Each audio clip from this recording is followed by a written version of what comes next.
Assalamualaikum warahmatullahi wabarakatuh. Selamat siang teman-teman.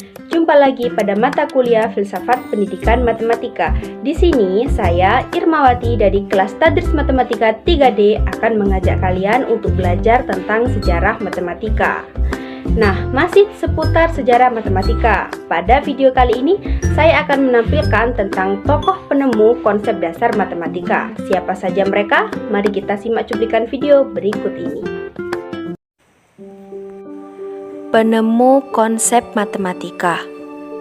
Yang pertama, René Descartes. Descartes lahir di Turin, Prancis. Karya matematikanya yang paling berpengaruh adalah La Géométrie yang diterbitkan pada tahun 1637. Bersama dengan Pierre Fermat, ia diberi pujian dengan gabungan tersebut yang saat ini kita sebut dengan geometri analitik atau geometri ordinat. Yang kedua, Sir Isaac Newton. Ia lahir di Woolsthorpe by Colsterworth, Lincolnshire pada tahun 4 Januari 1643. Ia adalah seorang fisikawan, matematikawan, ahli astronomi, filsuf alam, kimiawan, dan teolog yang berasal dari Inggris. Karya bukunya Philosophiae Naturalis Principia Mathematica yang diterbitkan pada tahun 1687 dianggap sebagai buku paling berpengaruh sepanjang sejarah sains. Buku ini meletakkan dasar-dasar matematika klasik. Dalam bidang matematika pula, bersama dengan karya Gottfried Leibniz yang dilakukan secara terpisah, Newton mengembangkan kalkulus diferensial dan kalkulus integral. Ia juga berhasil menjabarkan teori binomial, mengembangkan metode Newton untuk melakukan pendekatan terhadap nilai nol suatu fungsi.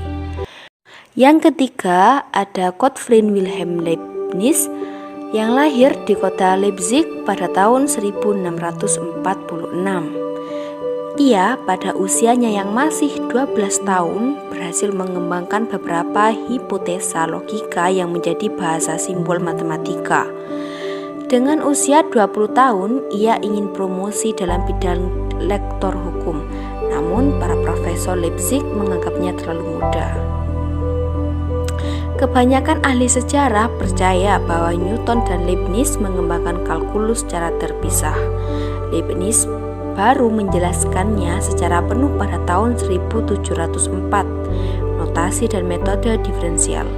Leibniz secara universal diadopsi di daratan Eropa, sedangkan kerajaan Britania baru mengadopsinya setelah tahun 1820. Dalam buku catatan Leibniz dapat ditemukannya adanya gagasan-gagasan sistematis yang memperlihatkan bagaimana Leibniz mengembangkan kalkulusnya dari awal sampai akhir.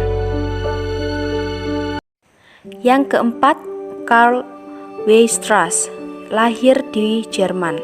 Selama 15 tahun ia mengajar, mengarang, dan olahraga senam. Sementara ia mempelajari matematika di malam hari.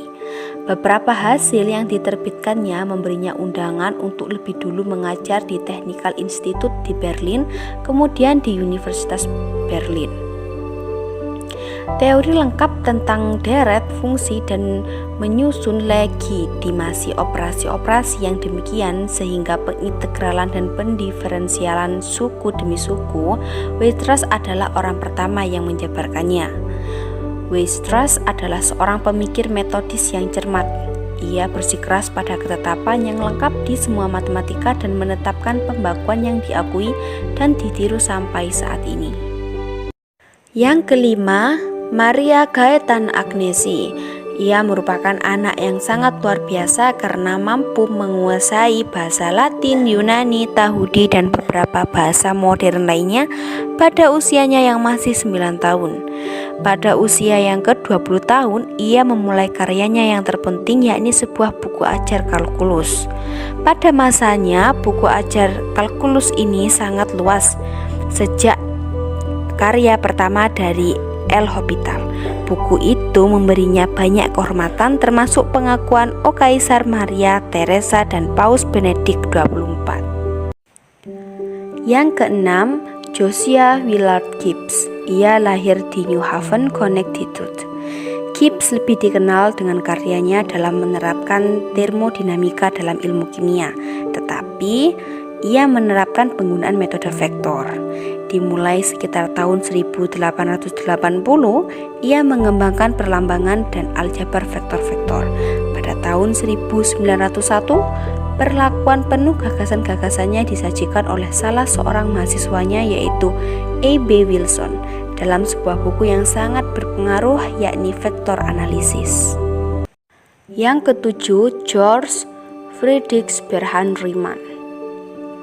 Ia tidak menghasilkan karya matematika sebanyak yang dihasilkan Euler karena hidupnya yang singkat, yakni 39 tahun.